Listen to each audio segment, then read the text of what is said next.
के हज का आज से आगाज हो रहा है। दुनिया भर से आए लाखों आज़मीन हज ज़ोहर से पहले मिना पहुंचेंगे और जुमेरात की सुबह तक मिना में ही क़याम करेंगे और इबादत में मसरूफ़ रहेंगे। आज़मीन हज आज रिहाइशगाह से एहराम बांधने के बाद 2 रकात नफिल अदा करके मिना रवाना होंगे।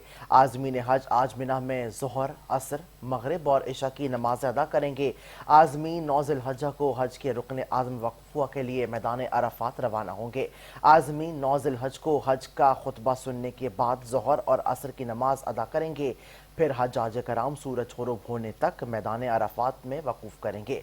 अज़ान मगरिब के बाद नमाज पढ़े बगैर हज्जाज कराम मैदान अरफात से मुज़दलिफ़ा रवाना होंगे। मुज़दलिफ़ा में हज्जाज कराम मगरिब और इशा की नमाजें मिलाकर पढ़ेंगे। मुज़दलिफ़ा में हज्जाज कराम शैतान को मारने के लिए कंकरियां जमा करेंगे और फिर हज्जाज मुज़दलिफ़ा में खुले आसमान तले रात गुजारेंगे और 10 ज़िलहज को वक़ूफ़ मुज़दलिफ़ा के बाद रमा के लिए रवाना होंगे। फिर हज्जाज बड़े शैतान को 7 अदद कंकरियां मारेंगे और कुर्बानी करेंगे।